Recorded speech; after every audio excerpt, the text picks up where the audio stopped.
చక్కగా కెమెరా వైపు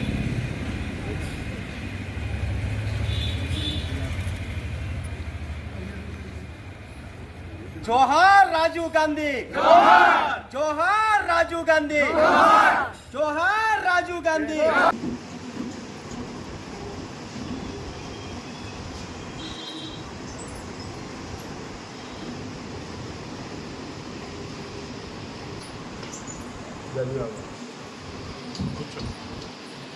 మన ఇందిరాగాంధీ గారు, ఇందిరాగాంధీ మనంతరం మన ఎంతో అభినందనీయం. ఈ విధంగా భీమవరంలోని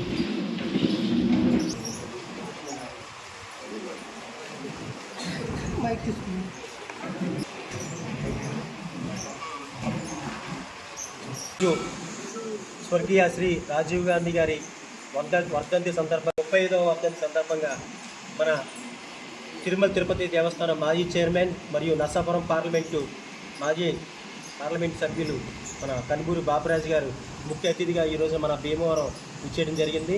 మహానుభావుడు రాజీవ్ గాంధీ గారు ఈరోజు మన భారతదేశం ఈరోజు ఇంత టెక్నాలజీలో ఉందంటే దానికి కారణం మన రాజీవ్ గాంధీ గారు.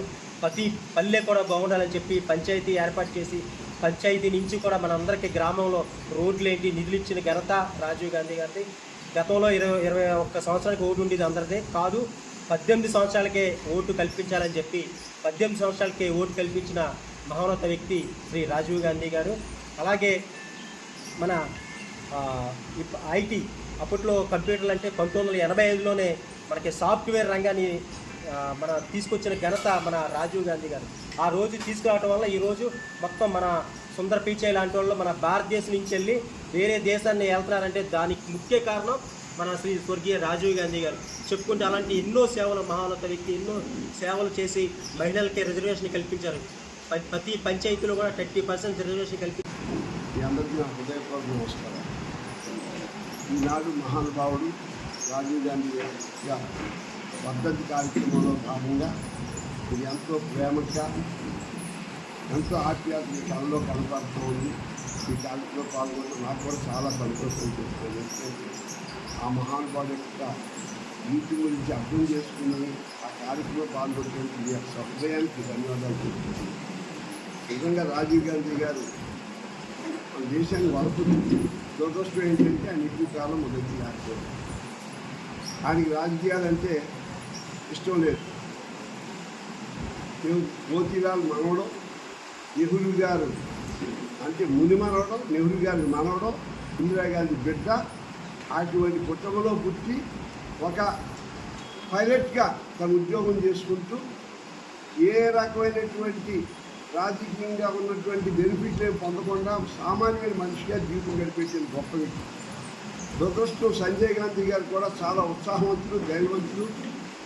ఆనాడే 5 సూత్రాల కార్యక్రమం పెట్టి దేశానికి ఒక ఉద్దేశం దర్శించేటువంటి మహానుభావుడు ఆయన లేడు కాబట్టి ప్రత్యేకంగా ఆయన్ని ఆ తల్లికి దేశానికి కావాలని చెప్పి అడగ్గా మహానుభావుడు ఒప్పుకోవడం జరిగింది.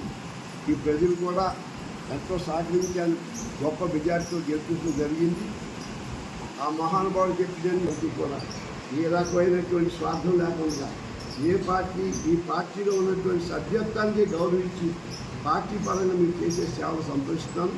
ఆఖరి మాట ఇందిరాగాంధీ గారు ఒకటి చెప్పారు. మా కాంగ్రెస్ పార్టీలో ఆ మహాతల్లి మాట్లాడినప్పుడు ఢిల్లీలో కాంగ్రెస్ పార్టీ అంటే మన పంచాయతీ ప్రెసిడెంట్ ఉన్నాడా, మున్సిపాలిటీ చైర్మన్ ఉన్నాడా, రాష్ట్ర గవర్నమెంట్ ఉందా, కేంద్ర ప్రభుత్వం కాదు.